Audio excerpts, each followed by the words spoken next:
So yun, ito ang aking chart. Okay. Medyo magulo tignan. Sige, start na lang tayo sa iba. Let's say Euro USD. Okay? Kunyari itong si Euro USD. Okay, nasa Euro USD tayo. So, ang gagawin ko is,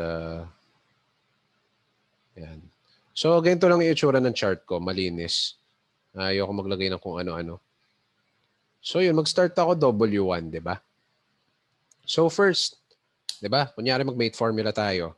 Ang unang tinitignan natin is M.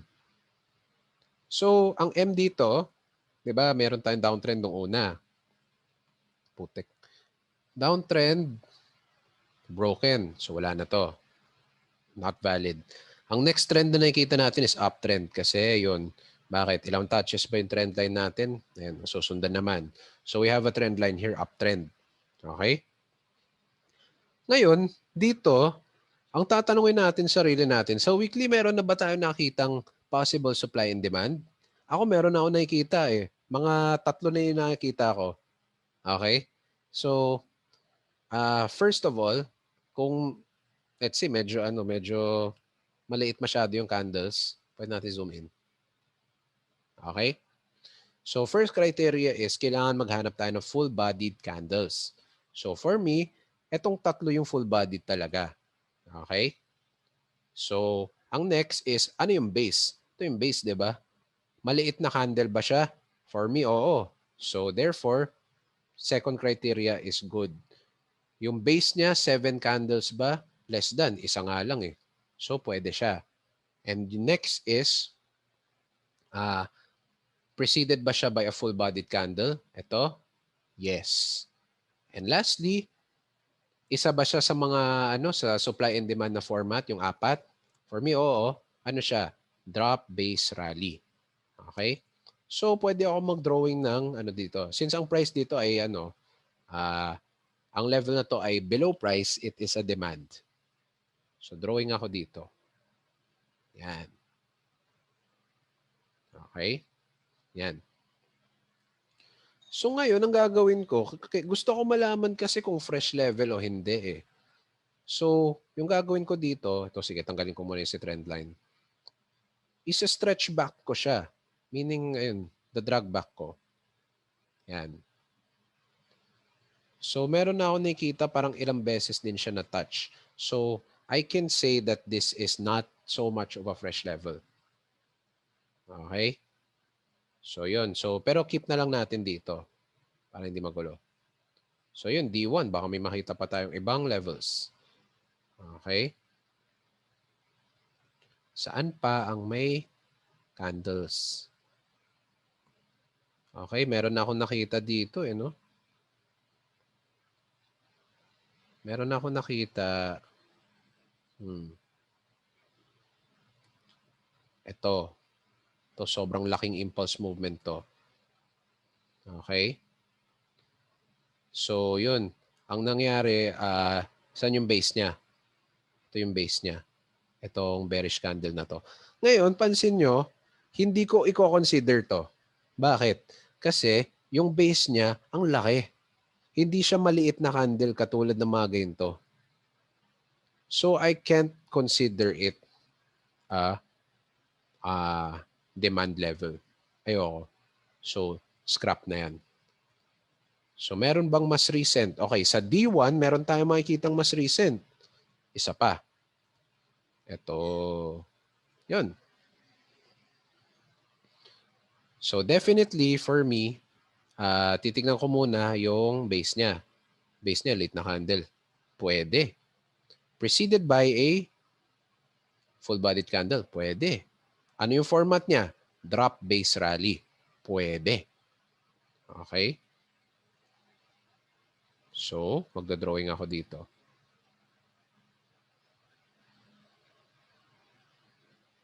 Yan. So, stretch back ko. Ilang touches? Okay. Ngayon, if mapansin nyo, hindi naman talaga siya nag-touch eh.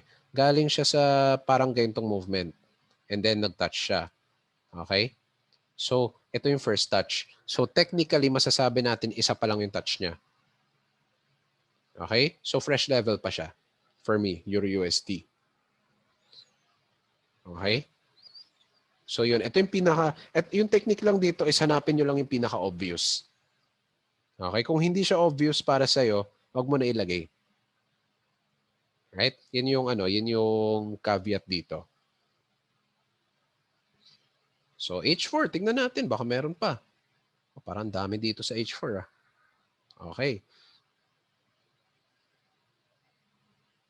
Okay, I think lahat tayo may nakita, no? Ito, definitely this one. Oh, I went through the rules na, so okay na tayo dito. Pwede natin lagyan. Ito, 2 candle base. So may isang touch na siya, so pero fresh pa rin. Okay. So dito yan. Fresh siya dito. One touch, I guess. Yan. Okay. Yan. Right. So meron akong isa pang napansin. Ay hindi pala. Oh. Oh, baka may iba magtatanong, Coach, ito ba hindi ba to supply and demand? Kasi 'di ba impulse move. Ako hindi ko to kino-consider impulse move kasi hindi full bodied yung candles. May mga iba dito ang lalaki ng wick. So for me, no, not valid. Hindi siya obvious at first glance. Okay? Yan. Saan pa? Baka may makita tayo. Ito pwede naman din i-consider actually if maging ano tayo. Pwede rin to. Malaki. Yan. So, ganyan siya. Pero pansin nyo, ilang touches na to. So, from here, 1 touch, 2 touch. Oh, ito pa, 3rd touch na to. So, kung tumama to, and then let's say price goes here. And then meron tayong confirmation candle na kunyari, hammer. Pwede tayo mag-enter. Okay, na buy. Right? And then, saan tayo pwede mag-exit? For me, pwede tayo mag-exit sa nearest resistance. Dito. So, okay na ako mag-exit sa resistance to be safe. Okay? Right. Coach, paano kung si price ay na-break niya to kasi pangatlong touch niya na? E di yung next demand level natin ito. Coach, paano kung ma-break niya to? Ito yung next na demand level. Okay? So, yung ginawa ko dito, as you can see, parang tinignan ko lahat ng demand levels per time frame. So, kung ginawa ko yon, meron na akong makitang 1, long-term demand level, which is makita mo sa W1 and D1, and then short-term demand level, which makita mo sa H4 kasi mas mabilis yun matamaan. Okay? So, ganyan siya. Yan. Oh, Coach, kung in-extend ko to, paano ito? Okay, I do not consider that anything kasi hindi naman to demand level. Demand level is, saan nga ba? Yung entry niya dito ay dapat may bullish na, na impulse move. So, wala lang yan. Okay? So, for me, ang demand level ay nag-originate dito. Dito. Okay? Right now, nasa 2 touches, pa 3rd touch na. Most likely, kung tumama dito, bibili ako.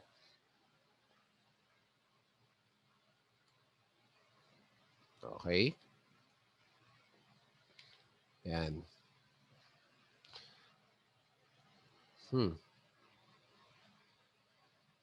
Right. Ayusin ko lang to. So, ito bibigay ako ng isang example of how the banks trap you using yung FOMO mindset, ganyan. Let's say wala pa tayong supply and demand, ganyan. Tanggalin natin 'to.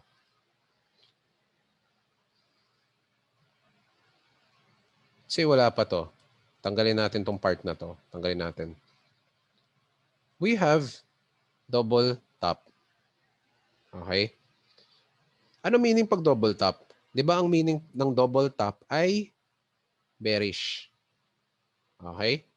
So anong usually ginagawa ng tao? 'To. Maglalagay ng line. Okay? So, ito ay resistance. Ay, support, sorry. Support, di ba? So, pag may nakita silang double top, usually ang gagawin nila is, sa breakout, magte-trade. Eh, di ba line yung kinoconsider nila? So, dito sa part na to, itong part pa lang, magsisell na sila. Eh, anong ginawa ng price? Boom. Okay? So, that is a trap. Bank trap to. Ngayon, kung may alam ka sa supply and demand level, alam mo na magbabay dapat tayo kasi ang trend ay uptrend and meron tayong level dito. So alam natin na may demand level. May demand for buying at this level. So, bakit ka magsisell? Bakit? Kasi sinabing double top, 'di ba? Pag may nakita kang double top, sell agad, 'di ba?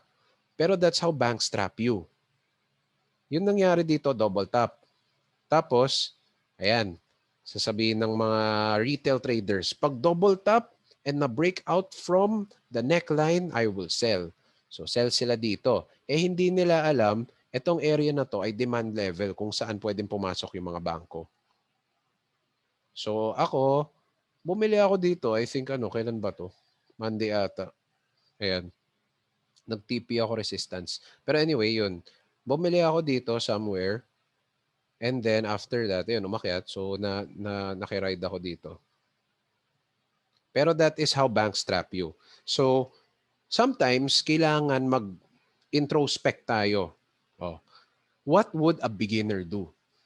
Kapag beginner ako, alam ko na ita-trade ko yung double top na to as breakout. Okay? So, yung mangyari, okay, sige. After that, maglagay ako ng supply and demand. Alam ko na pala, supply and demand pala yan. Ay, demand zone pala yan. Hindi pala dapat ako mag-sell. Kasi newbie move yan. That is a typical retail trader move na hindi nag-aral. Okay? So, ganyan yun. Ganyan yung style niyan. So, yun. If we want to really avoid being stop hunted, kailangan alamin muna natin kung paano gumalaw yung retail. And we do the opposite. And we use supply and demand. Yung bank rider strategy. Okay? Yan yung best way para ma-avoid na ma-stop hunt. Okay?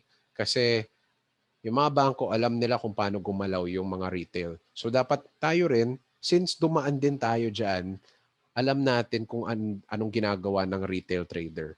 Then we don't do it. Instead, gaya naman natin kung anong ginagawa ng bangko, which is the bank rider strategy. Okay? So yun yung best way para hindi ma-stop hunt. Okay? Kasi actually, kung maging tayo, stop hunt din to eh. Yan. False breakout for most people. Yan. So, ganyan siya. Okay. So, ayun, before I address questions, no? Let's go for another example. Pili naman natin ang gold. Sige, after nitong example na to, magsasagot ako.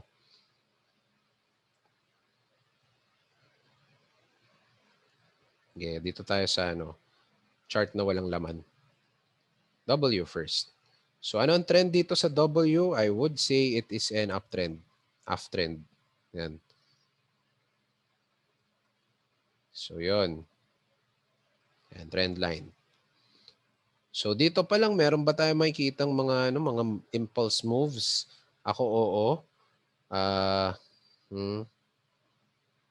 Ito, for me, pwede ko to i-consider na impulse move.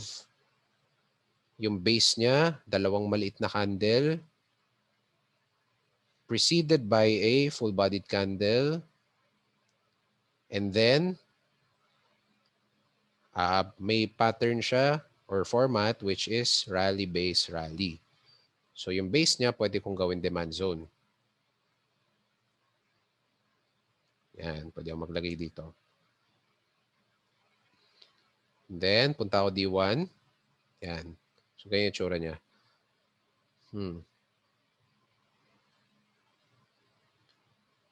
So, yun. Itong tatlo na to, pwede ko ba i-consider? For me, hindi ko i-consider yan. Bakit? Kasi wala akong makitang base na may maliit na candle. For me, itong base na to, sobrang laki. For me. Other traders, maybe i-consider nila to. Pero ako hindi. Kasi gusto ko mas maliit yung base. Okay? So, paminsan nasa subjectivity din. So, yun. Yung sige, tingnan natin. H4 naman, baka may makita tayong short-term demand level. Yan. So, I think meron ako nakita. Ito pwede to. Okay? Kasi impulse move to. Ito meron tayong impulse move. Ngayon, check natin yung base or yung candles. 7 na ba to? Meron tayong 1, 2, 3, 4, 5. So, malapit na. Pero hindi pa naman umabot ng 7. So, this is a rally-based rally. Okay? So, I guess pwede naman ito sa H4. Yan. Parang ganyan yung itsura niya. So, medyo malapit naman din siya sa D1 or ayun, W1 na demand. So, ang gagawin ko is, aantayin ko na lang yung price pumunta dito. Then, titingnan ko yung reaction. Kasi for me, fresh level pa to. Once pa lang na-touch. Okay? Parang ganyan siya. Ayan. So, sige, try naman natin sa supply. Hanap tayo ng downtrend na I think USD CAD ata downtrend. So, doon naman tayo. So, hanap tayo ng supply level naman. Supply zone. Ayan. Pwede to. I think pwede to. Or, ayan, downtrend. So, dito muna tayo. Sige. So, naka-establish na tayo na downtrend to. Kahit naman, wala tayong trend line. So, yun. Medyo choppy yung mga candles dito. So, baka mas maganda yung view natin sa D1. Kung masyadong choppy yung candles, kunyari sa W1, pupunta akong D1. So, meron na ako nakitang candidate. Ito, impulse move. Okay? So, next, titignan ko yung origin niya, yung base. Yung base ay ito. Itong base na to, ilang candles siya. And lahat maliliit naman for me. 1, 2, 3. Valid. So, may format ba siya? Yes. Drop, base, drop. So, for me, okay siya. So, yung mangyari, yan. Circle ko to. Yan. So, kulay blue siya. So, gagawin ko siyang red. Para for me, yung red ay supply. So, paano ko itong gawin red? Itong maliit na dot, kailangan i-double click mo yung rectangle. Right click mo yung dot, punta ka sa rectangle properties, palitan mo yung kulay. Okay? So, yun. So, zoom in ako H4. Right. So, ang gagawin ko dito ay aantayin ko yung price na umakyat dito. Right? And once umakyat yung price dito, maghahanap ako ng something like this. Ayan. Bearish confirmation candle. Doon ako magsisell. Okay? So, ganyan siya. Kasi alam ko malakas na level yan. Right? So, baka meron na ako nakitang supply levels naman sa H4. Baka meron. Tignan natin. Okay. Siguro pwede to. Pero for me, may nakita akong candle dito na sobrang haba yung wick. So, based on my criteria, hindi ko yun iti-trade. Or hindi ko gagawa ng supply zone yan. Kasi one criteria ko, hindi na na-fit. So, wala. So, therefore, aantayin ko na lang to. Okay?